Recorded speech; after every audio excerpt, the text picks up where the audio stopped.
from the low desert in beautiful Tempe, Arizona. This is Politics of the Past with Robert Ferguson, brought to you by the Center for American Institutions at Arizona State University. And I am joined by Andrew Ritter from the high desert. How's Kingman, Arizona? Going good. Thank God that heat dome is over. I went to Lake Havasu the other day. It was genuinely like 115, 116 degrees. It was bad, but we're starting to cool down. Should get a little bit of precipitation. I'm just waiting to go back to ASU, honestly. It's been a good summer, but yeah, things are doing good up here.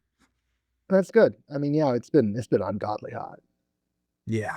Um, Especially in but Arizona. This is the worst place in the country for this. oh yeah, I Yeah. sure. I mean, we live in the hot. We know we live in the hottest part of the country. It's part of why we live here. And it's a tough month. But otherwise, it's again coming from someplace where I had to do professional winter, professional summer's so much easier. Yeah. I can kinda get that too. New Mexico got pretty snowy, which is surprising. People think New Mexico's hot. No, it's cold. It's It's high cold. So desert there. I've dealt with both. Yeah. Maybe winter to a lesser extent than you have, considering you're from up north in Canada, but, I've definitely had to shovel snow a lot of I times. come from the Siberia of North America. Yeah. Yeah. Yeah. Siberia, if it was, like, populated by nice people, because I wouldn't imagine all the prison convicts that were shipped out to Siberia would end up being like, "Hey, you want Tim Hortons?" So actually that's interesting. So there's this really great old Soviet movie. Basically it's called Cold Summer. And it's based on the summer of 1953, which is the first summer of de-Stalinization, or maybe 1954, de-Stalinization, where Khrushchev gives the secret party speech and is I might have the year wrong. Stalin died in 53. Maybe it was a couple of years later, but it doesn't matter. Yeah. It's a great movie. And but so what happens is that everybody from the gulags is liberated. And Yeah. there's not really any distinction between political criminals and actual criminals. They just kind of release everybody. And like they just kind of open the doors of the prison, like you're free. And so there's this great movie, and it was done in the Soviet times. It was done during Perestroika, where and it's kind of like a western. Imagine a western, and what it is that Stalin's political prisoners get out, and they end up defending this town from the real bandits that get out alongside with. So really great movie. And again, it was done during Perestroika, which where you were allowed to talk about subjects like this in Soviet cinema. And anyway, and kind of the idea is that the political prisoners never should have been there in the first place. And it turned out these political prisoners, those who'd been spurned from Soviet society and had done decades of hard labor, Yeah. were still willing to defend the communities that had put them in the gulags. And that was sort of the message of the movie. What's the name of that movie again? Cold Summer.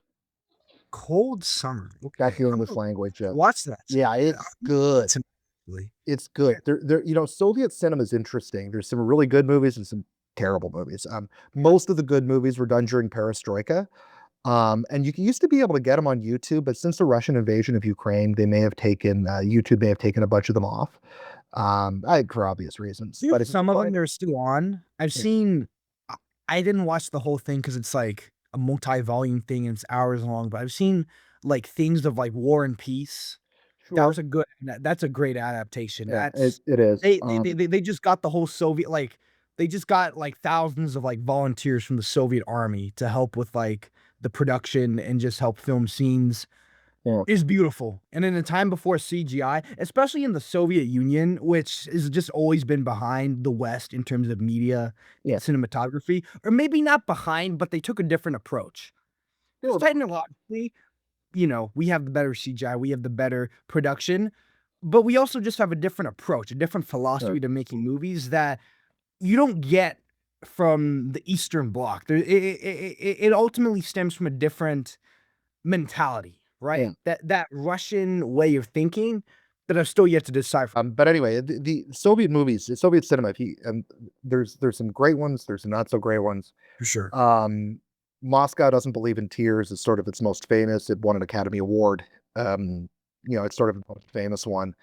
Um, Cold Summer is one of my favorites. There's uh, The Irony of Fate is kind of an iconic romantic comedy. Um, Mm, and the joke in that movie is that a guy gets really intoxicated on New Year's Eve, yeah. and his friends, he's in St. Peter's, or he's in St. Petersburg or something, either St. Petersburg or Moscow. Yeah. And his friends, without because he's so drunk, they put him on a plane to the other city of St. Petersburg or Moscow. And he wakes up in the airport. He goes, "Oh, okay," and he goes home.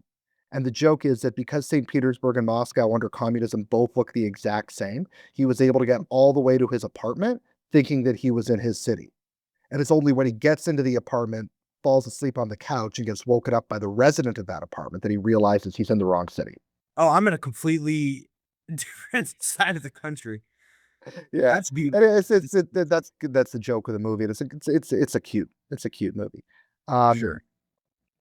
uh, and there's some great epics and that kind of thing, but Cold Summer it's kind of like a western. I'd recommend it.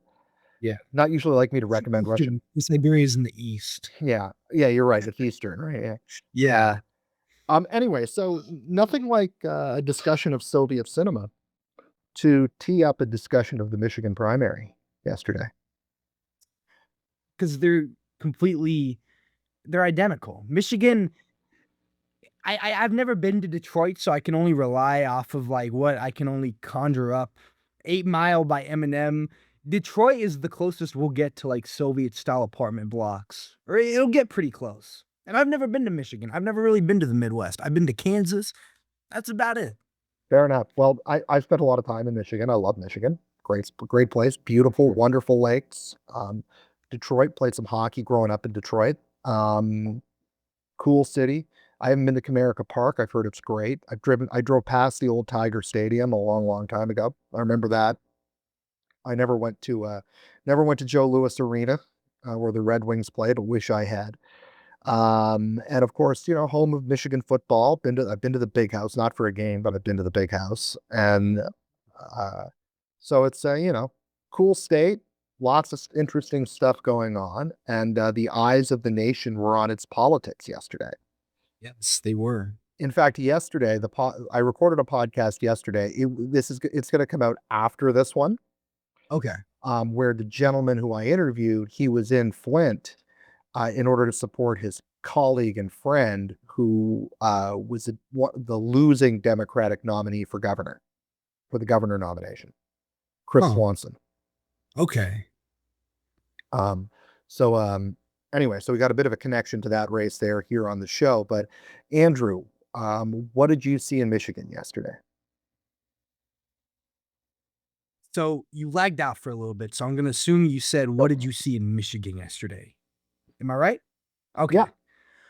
What I saw, and I find it interesting because I always wanna, like, try and go for the different angle, and everyone's gonna be like, "Oh, this is a party takeover. Like, the DSA is taking over the Democratic Party," and we did see Abdullah Saeed won.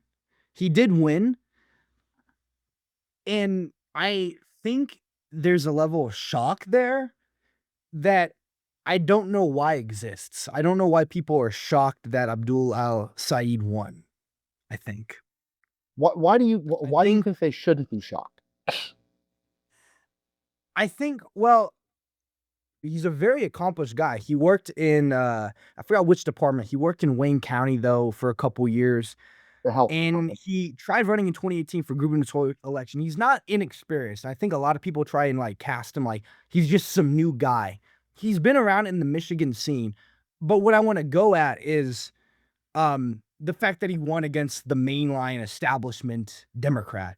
And I don't think we should be surprised because, especially in the aftermath of the DNC autopsy and the chaotic leadership of the National Democratic Party, um, people are mad and people are still looking for alternatives, I would say, and I would say I've been very interested in the DSA because they're running this insurgency, and it's very reminiscent of the Tea Party, but in, like, a different way. Because the Tea Party, I wasn't politically aware for the Tea Party. I was, like, 3 or 4 when it happened, but doing research on it, right, it had a lot of momentum behind it, but it wasn't very organized. The DSA is kind of like a flip thing. It has momentum, of course, but it's very organized. There's chapters across the country, they have their own media and stuff like that, and the DSA is organized, and they've been able to successfully win primaries across the country. And you look at Abdullah Saeed, like the funding against him was like 8 to 1, and he still came out on top in the primaries. And Mm, I think it speaks to a much larger shift in the Democratic Party. I wouldn't call it a coup per se, but there's definitely a shift. yeah. I Which is the conclusion everyone's gonna come to, but people shouldn't be surprised that it's coming out of Michigan, right? Michigan, you have the tariffs happening. Tariffs like impact the supply chains, and it's gonna impact manufacturing. And Michigan's always one of those states that flips red or blue. It voted for Trump in 2024, but it also voted for Obama. Mhm. So Well, it was Democrat most of my life until Trump. yeah, And that's because, legacy of the unions, manufacturing, the city, it was the heart of the Rust Belt. And, there's a lot of people in Michigan who want tariffs, who like tariffs. It's a place that, not, but I don't know that it's a majority opinion in Michigan, but you'd find more support there for tariffs, at least historically in Michigan, than you would in, say, like New Mexico. oh yeah, for sure. Um, but I think what's interesting, and I'm curious of your thoughts on this, Andrew. Abdul Saeed, uh, he's he was very careful not to characterize himself as a socialist, Yeah. not even a democratic socialist. And he's on the record in several places talking up the merits of capitalism. In some ways, he's more economically right wing than his opponent was. And yet, he's the DSA candidate. He wasn't officially, like, he was endorsed by the DSA, but he was clear he is not DSA. Yeah. He welcomed their support, but he did not align himself with them. Yeah. He maintained some distance there. And he's been clear that he thinks markets are important. He thinks that business is very important. Capitalism is generally good, I think is how he's put it. He's like, he doesn't like monopolies, and he thinks Medicare for all is a good idea because it will take stress off certain markets.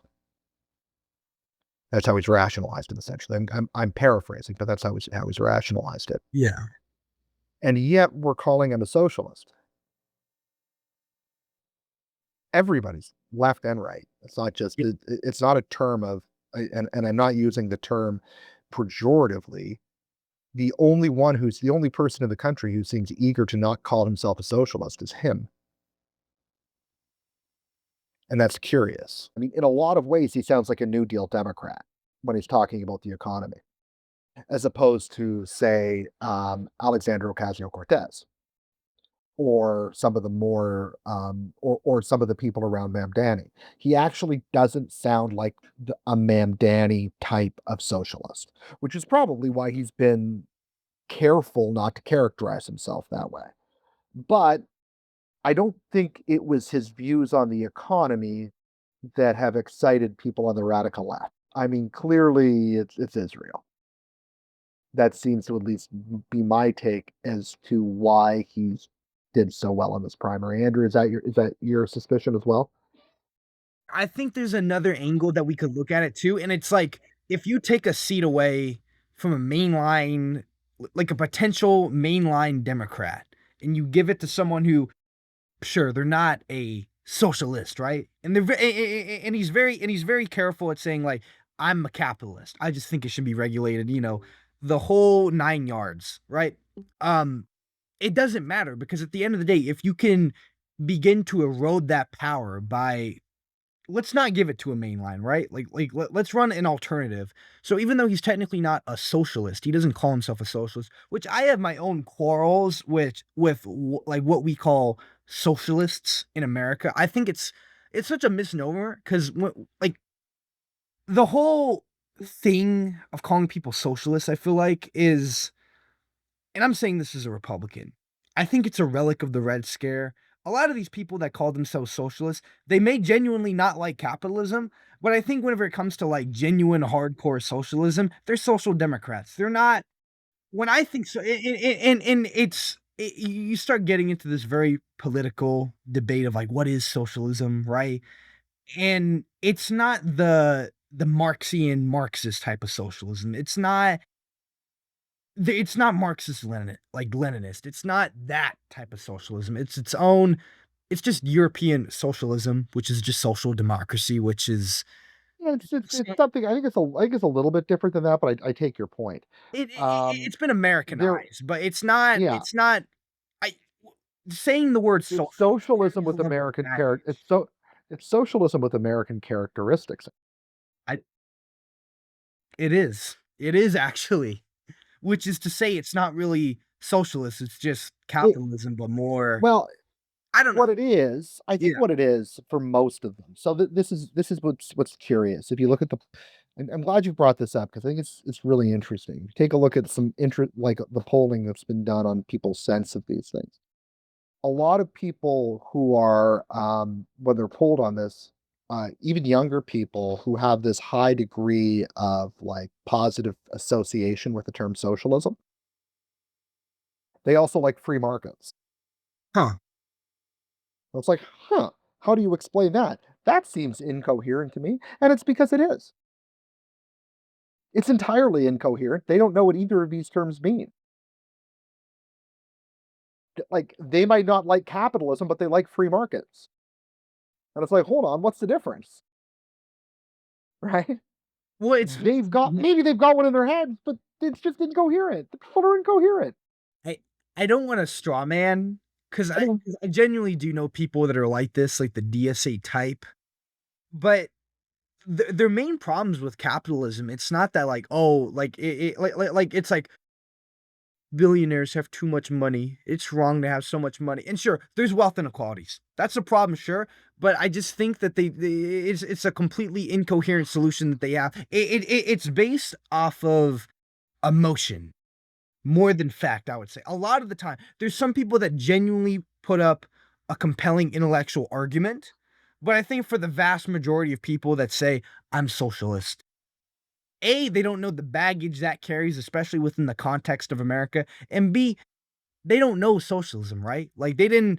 I don't wanna sound I don't wanna sound like one of those, like, preachy, like, actual socialists, like, actual communists, but they haven't read, like, Karl Marx, they haven't read Engels and stuff like that. They just like it because it's like, "Oh, well, I get free healthcare. It's good." And it sounds like it's I'm not, strawmanning, and to a certain level, I am, and I will I'll take accountability for that, but, um, this whole DSA rise, right? This rise against the mainstream, um Democratic Party. You brought up an interesting point a couple, podcasts ago whenever Jack was still on. They're not really progressive. It's just populism with a leftist flair. Um, the main the progressives are the arguably mainstream more Democrats. progressive in terms of social issues. The DS it's weird because it's a lot of people are gonna point to, like, this is kinda like a Tea Party moment or like a 2016 moment or stuff like that, and I don't think that's the right thing because you compare it with that, the Republican Party was just lost. I'm going on a tangent, but the Republican Party was lost. At least in 2026, despite all of the chaotic leadership changes within the Democratic Party, there's still a coherent ideology. And I know there is because anytime that we're analyzing the Democratic Party, we always talk about two factions, the mainstream progressive party and then the new DSA insurgent faction. There's a coherent ideology. It's just being fought for and what the soul of the Democratic Party is going to be. Yeah, no, I think that's interesting. I also think you're right. I mean, I think you've really again you brought something else up that I think is really really important. That the what we're calling the mainstream of the Democratic Party here is this institutional management of the party, the party itself, the big Yeah, P party, is a coherent faction and a very powerful one. sure. Um, when the Republican Party was arguably um, shattered with the rival of Trump and reformed into something else. There was no coherent institutional faction as strong as the current mainstream Democratic institutional faction is. It's way stronger. So in fact, the DSA, this insurgent faction, has to be more organized. They have to be better at what they're doing in order to dislodge them. Because it was a far more in the Republican case, the so-called establishment was far more diffuse than the Democratic one. And I think that's And I what we're think that's seeing interesting. so too. Sorry for cutting you off, but, like, that's what we're seeing is they are more organized. They're setting up local chapters across the country. I always get, like, stories on my Instagram of, like, people like, "Oh, this DSA candidate won," or stuff like that. They are very organized, and they need to be because it's a much steeper hill to climb than in 2016 where, man, you look at those primaries, 2016 Republican primaries, it was anarchy, and Trump, despite him being the outsider, was the only one that was able, I guess, to bully everyone else into submission. With this, there are established Democratic political figures, and it's gonna be a lot harder for the DSA to climb back up or to take control, I would say, to a Yeah, certain. that's for sure. But what I think, I wasn't necessarily intending to talk about the DSA, but one of the things that I think that they've done organizationally that's very effective is they've organized when you're trying to set up a political faction, it's always difficult to figure out who's in and who's out, Sure. right? Who's in our faction and who's not in. Like, what are the ideas that get you in and what are the ideas that get you excluded? Yeah. Bad factions make it hard to get in. Bad factions have big litmus tests. Yeah. Now, they're very emotional. They can be they can exert some pressure, but frankly, the best type of faction you can have is one that's emotionally committed to the fewest ideas possible. Because there's only like two or three things that you really care about, a whole bunch of people with really wild ideas might support those two or three ideas, and they can be in the faction. Yeah. And so what I think we've seen is though Abdul El Sayed studiously not called himself socialist, the DSA's wrapped their arms around him. Why have they been able to wrap their arms around him? Because the DSA's been clear. They only have two issues. There's two things you have to say to be in the club, and that's it. One is Israel's committing a genocide in Gaza, and two, we need Medicare for all. Those are the only two things you need to say. You can have your beliefs on everything else can be whatever they want to be. On those two things, those are the only two beliefs you need to be in the DSA. And that's why it's going to be effective. Sure. This is what people don't realize. It's going to be effective because those are the only two things you have to believe to be in the DSA. And there's a lot of Americans who believe. Sure. And I this is one of the things that find it Trump kind of was really good at, by the way, yeah. because Well, I find it Trump kind of faction. funny that it's called the Democratic Socialist, but you don't really gotta be a socialist. You could No, you don't have to be. you don't gotta be a socialist to be in the Democratic Socialists or to be No, I endorsed mean, by them. I don't doubt that his leaders are socialists. For I sure. don't doubt For that sure. his leaders sit there and have arguments over Marxian theory. Yeah. I mean, I'm sure they do. For sure. But to be in the movement or to be a candidate that's embraced by the movement, to be in the faction, you have to think Israel's committing genocide and you need Medicare for all. For sure.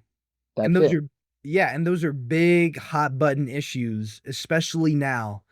And they're not micro specific to where, like, there's all like this is the problem that I find with European politics is there's like a party that's formed around one specific issue and they just kind of take votes away. Like there's a party in Russia called the Pensioners Party, which is just for old people and it's just talking about pensions. They don't care about anything else.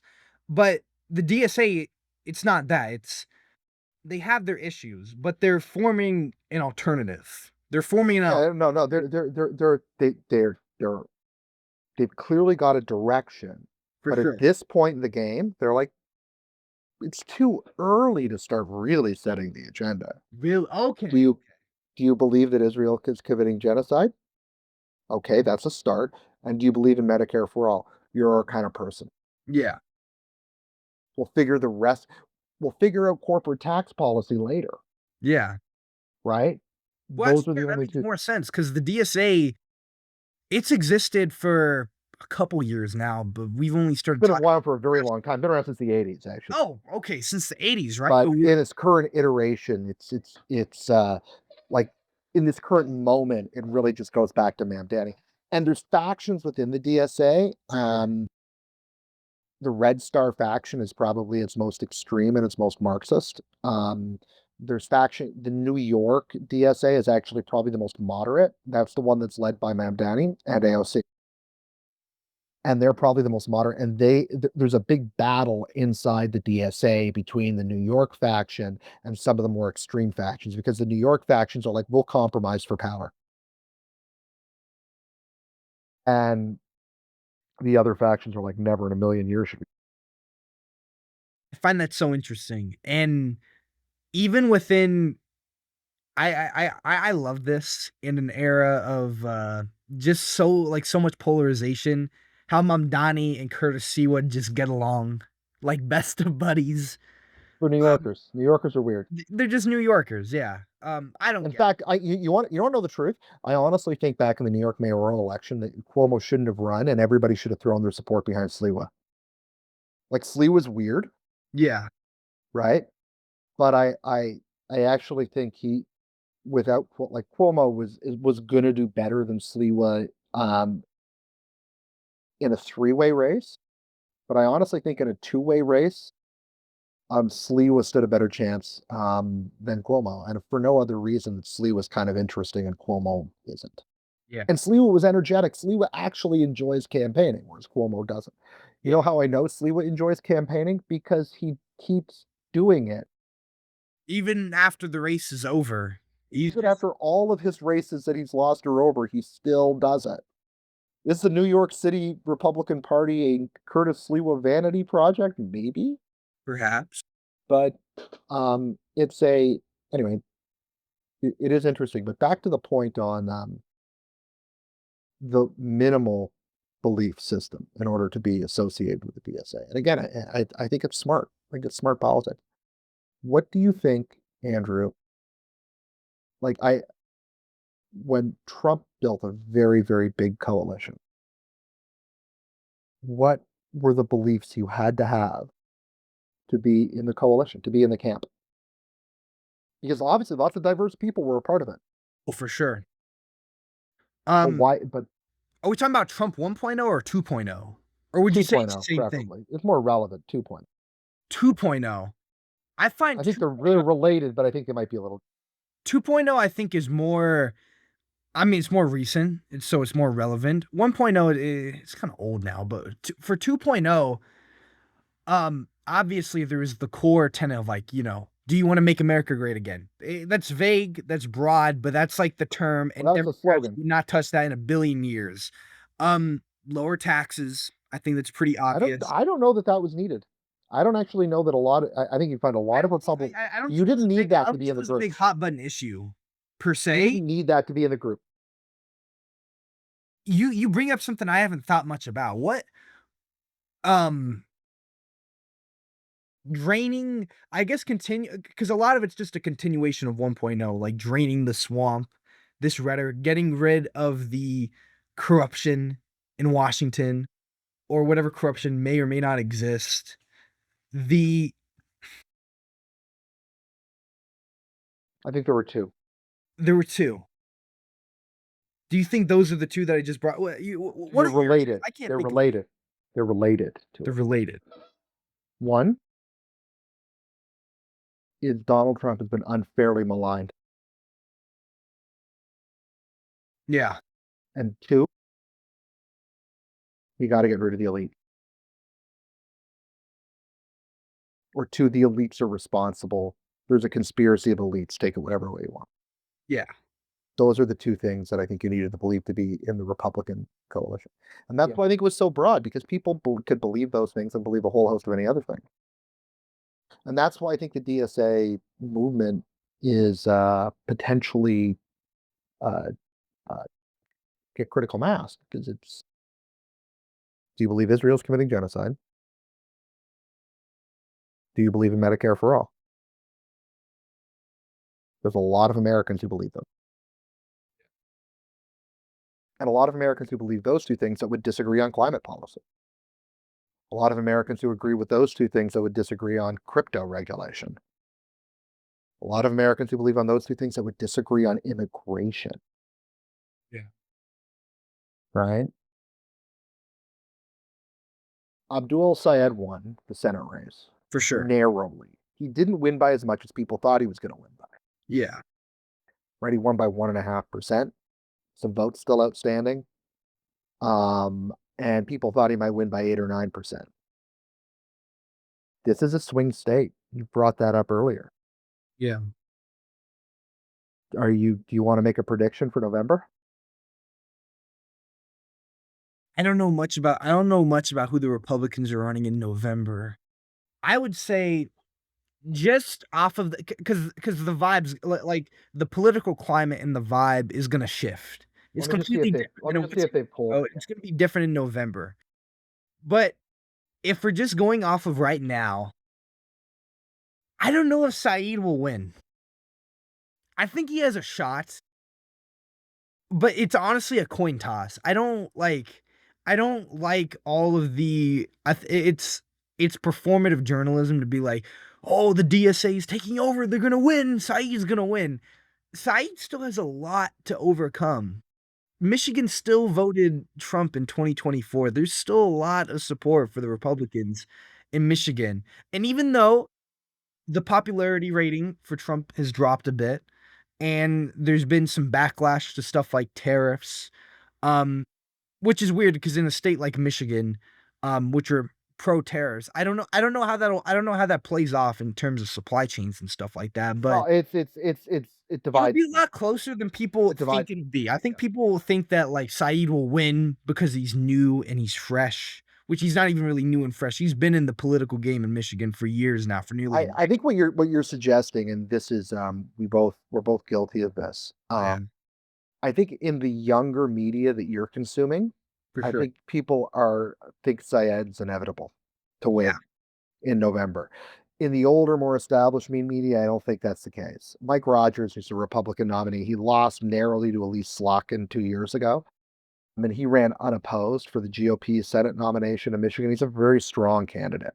yeah, And he, I was just looking up to see if they polled it yet. There was a poll about a week ago done that sort of said, okay, if Haley Stevens is a candidate against Mike Rogers, are you likely to vote for Haley? Who are you going to vote for? And then if Abdul Al Sayed is a candidate, who are you going to vote for? Mike Rogers against Abdul Al Sayed had a double-digit lead hmm.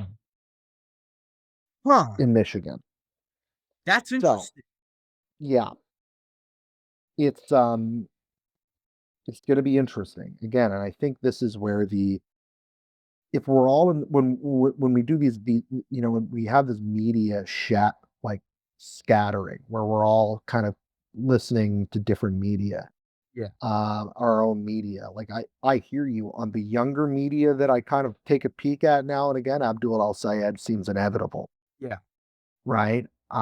In the older media, not so much. Mike Rogers might seem more inevitable. Maybe not inevitable, but flipping a seat's always tough. yeah. But it's that's interesting. I think it's interesting too that, again, the the youth are definitely more likely, and maybe the poll's, wrong, but I think I'm right in saying that they're way more likely to vote for Abdul Al Saeed. However, I this it, whole I I think it depends on. I think yes and no. I think educated youth, yes. yeah, but Michigan's not a primarily it's not Massachusetts. No, but there's lots of educated people. I mean, lots of Sure, universities, lots of college communities. for I sure, mean, Ann Arbor is one of the most, is one of the most important college towns in America. for sure. I hate to say that as somebody who doesn't like the Michigan Wolverines, but true. Yeah, East Lansing, yeah. similar. Even Detroit. Detroit's got lots of universities in and around it. Um, it's a well-educated state, I despite think its it would. working class tradition. Yeah, And it's going to be interesting that what we saw in this primary, and this is, I think, again interesting. Haley Stevens won Detroit. Haley Stevens won most of the majority black districts in Michigan. She won the more poorly educated, lack of a better word, the working. She won the working class districts, yeah, and Abdul Sayed ran up the score in the white college town yeah, and the more affluent, progressive white communities. He ran up the score, and that's this interesting demographic divide. I mean, if we cast our eyes back to the 2020 presidential primary, the reason Joe Biden was a Democratic nominee is because he won South Carolina. yeah. And He I could can and the Democrat voters in South Carolina do not tend to be working class non-whites. That's who he won. That was what took him to the top. sure. And in fact, that's why Harris was made as a nominee, because he knew that he owed his nomination to to the black community. Yeah, And so they and sort of he was sort of like, okay, I'll gonna make a black woman my running mate. It wasn't just the wokeness. That was part of it. it's also It all kind of strategic. came together. Yeah, Pardon me, it was strategic. It kind of all came together. Um, but he, that's how he won. And Haley Stevens, what we're seeing is that the mainstream Democrats are still keeping that faction together. It's just not enough to win all these primaries. yeah. And that's what's going to be really interesting. And that in 2028, I think South Carolina, I got to check this. Is South Carolina first in Democratic presidential primaries? It might be. Um, Democratic, like 2028 Democratic presidential primary schedule. This is what the internet's for. Uh, yeah, I think it's South Carolina's the first one. Oh, yeah, January 22nd, and then New Mexico, which is the And then 4th. Nevada, That's New Hampshire, New Mexico, and then Nevada, New Michigan. Hampshire, And New that's Mexico, what's Michigan. curious. Again, so here's the thing is that this is intentional because New Hampshire, historically being the first one, is a very white primary. And so the Democrats were eager to avoid that. They didn't, it was an attempt to be a sop to the biracial or the multiracial coalition that they think they run. Yeah, And so by going to North Carolina and then Nevada, I just what's interesting is that in South Carolina, Abdul El Sayed's politics, the DSA politics do not play well in South Carolina among South Carolina Democrats. They might play better in Nevada, and that's a consequence of it's a weird it's a weird voting base, Nevada Democrat. yeah. I mean, New Mexico. I mean, New Hampshire, which is a little bit of a different place on itself, and then New Mexico. I I'd don't see actually forward. Maybe, on we haven't talked about this yet, but where's one place that that the mainstream Democrat ran up the score in a primary? Deb Haaland, yeah, Deb Haaland. Don't get me started. right? Deb Yeah, Haaland ran up the score in your home state, yeah. right? And interestingly, the insurgent candidate there, as we discussed, is not DSA coded, Yeah. but still, Ironically, it's yeah. uh, It my bad. The I don't know. I guess for people who haven't listened to the New Mexico episode, the insurgent Democratic candidate is kind of like a closet Republican, like Yeah, strong on immigration, endorsed by law enforcement officials, just wanna provide that context. yeah, But yeah. it's weird, like, the parties aren't flipped, but it check out that Right. episode, that's a Yeah, weird I know, it's a great episode. In fact, it's one of my absolute favorites that we've ever done on the show. Seriously, it was a great deep dive into New Mexico politics. But I'm looking at this calendar here. South Carolina, Nevada, New Hampshire, New Mexico, Michigan, Virginia. I would argue there's no strong DSA states there. No. Michigan, Abdul El Sayed managed to pull this off, but I don't know that it necessarily codes strong DSA. Yeah. And that calendar is going to end up this is very favorable to the establishment wing for the 2028 campaign. That calendar right there. I'm not even sure what they have on Super Tuesday. I don't I don't wanna say that it's gonna be completely, like, the establishment has it in the bag because, No, again, of the course they political don't. by 20 who knows where we will even be at in 2028 because remember, a year ago, Mamdani wasn't even elected, and we weren't even talking about the DSA. Yeah, And here no, we are, totally true. 2028, I don't even wanna I mean, I do wanna know, but man, it's gonna be weird. Yeah, Maybe New it is. Mexico will go DSA, maybe South Carolina Yeah, but will become a hot spot for the DSA. Probably not, probably won't happen, but things can change, but currently, in the long run, I don't know if they'll make it, and you bring up a great point too of this DSA brand of the Democratic Party is toxic to certain states like South Carolina, or maybe not toxic is strong, but it would be in the everywhere, general. especially within the internal power struggle within the DSA between this Red Star faction, I'll have to do some research on them later, and the moderates, like the New York faction. And whoever will end up winning that, or if the DSA will fracture, It will I fracture. I can assure you, it's gonna fracture. I don't think the Red Star is gonna win. That's for sure. It's too radical to win in America. I could see maybe the New York, like my prediction, what I could see end up happening. I don't think the DSA will do a full-on takeover. I think what'll end up happening is the New York faction will end up probably winning whatever struggle. The Red Star people will probably end up going on, I don't know, Reddit or something, just complaining all day. And then in the spirit of compromise, they'll just naturally get absorbed back into the mainstream party. That's just what happens No, I because think keep you're right. in I mind, think it's this is exactly, yeah, different from the Republican Party. The Democratic apparatus is way stronger than the Republican apparatus in 2016. It's a bad comparison to make with agreed. that. I I hate think that's people for right. doing You're that. right. It's a You're strong absolutely right. apparatus, there's chaotic leadership, but it's so much harder to infiltrate. They'll end up getting absorbed. I don't like the part. I don't think we'll see AOC running in 2028. I People think we just will. love to sensationalize. I think we will. I think she will run. I just don't know that she'll win. I I have my bets on maybe Gavin Newsom. He's Oh, I fallen think out Gavin Newsom's a gonna little win. bit, I but think I he's gonna think run he has a too. way of staying relevant. Yeah, you don't have hair like that. Yeah. I don't know. Him or I couldn't imagine I don't know. Maybe Josh Shapiro. I could see him. Well, he's, Yeah. I mean, anyway, there's lots of interesting Yeah, candidates. getting on a Yeah, I side. mean, we don't, we're way, we're a little further afield here from For Michigan than sure. we want it to be. I do, before we sign off, I just want to give a quick shout out. I mean, I mentioned Chris Swanson earlier. If you made it this far, he was beaten rather soundly by Jocelyn Benson in the gubernatorial primary, Democratic gubernatorial primary.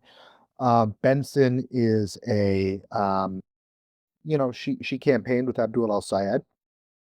She was endorsed by the auto workers. And, so she kind of straddles the two wings, I think, pretty effectively. I think she's kind of right in the middle of the Democratic Party. And Swanson kind of represented a different take. He was definitely more moderate than Benson was. He's a former sheriff of the county that Flint, Michigan is Okay. in, and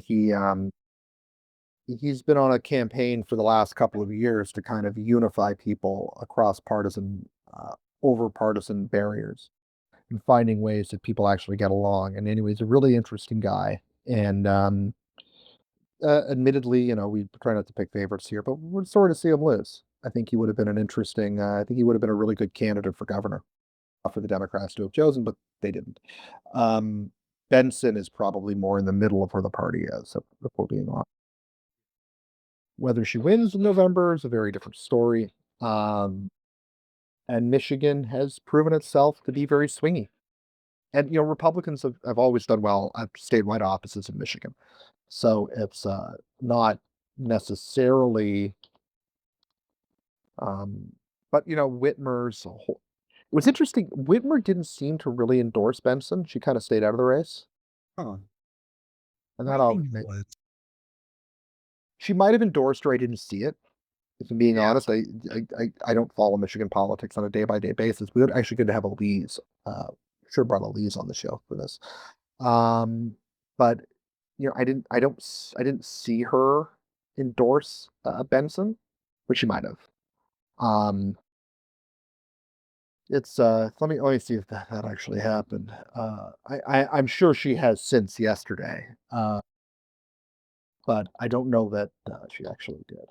But anyway, Jocelyn Benson is a pretty, on basically sort I'm looking for non-playable character. NPC. Yeah, and I forgot to mention John James won the Republican primary in a pretty hotly contested one against Perry Johnson. It was and Trump endorsed uh, John James. He's a congressman from Michigan. He's very good, very very prominent, strong congressman in the state, and it's going to be very interesting to see how that plays out. I think all the attention has been on the Senate, but there's so many more interesting gubernatorial races going on. What do you see as more interesting, personally? Or, I mean, listen, I get the Senate. I get it. I get why people are interested in it. But I tend to think actually that governors' races tell us more about America than Senate races do. I tend to agree. I the problem with Senate in a I think people realize like House races are important, Senate races are like important too, but I think in the governor's races is where the long-term like coalition, faction, party building, whatever you want to call it, is built, right? Who controls patronage networks in states? Of course, right? And where because again, you look at Kansas. That's one of the most well, it's a pretty red state, but they have a Democratic governor. And I was just looking this up today. Their Democratic governor is just like, "Oh, I don't like tariffs. I wanna, support farmers and stuff like that." But it's still crazy how Kansas, a state that you just associate with the Republican Party, has a Democratic governor, and I think it helps deconstruct the biggest problem. I know it's such a basic take, but, oh, polarization, but it genuinely impairs our thinking so much to critically think politically, and I think once we begin to, the whole lines of and maybe it doesn't work so well in Arizona because it definitely is way more partisan, but in states even like brought up New Mexico or Kansas or some of these other like smaller states, this whole line of partisan thinking just begins to fall apart and you begin to develop so much more nuance by just analyzing it. Agreed. So no, what you're talking about is the nationalization of politics, Yeah, and it's been a problem for a long time. for sure. One of the things that we uh, we're going to talk about this soon. We're going to go here in a second, but talk about this in a future episode because we're an Arizona-based podcast.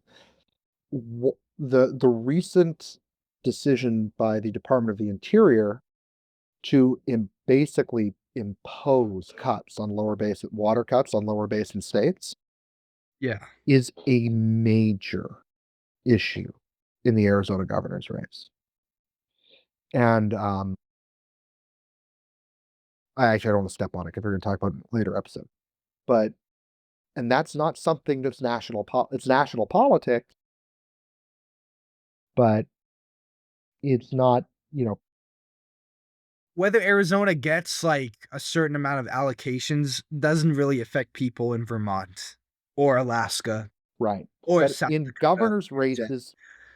governors races, the nationalization still doesn't necessarily come into play, and people split their tickets. Yeah, for sure. Anyway, uh, we had a bit of technical difficulties. We resolved them, I think.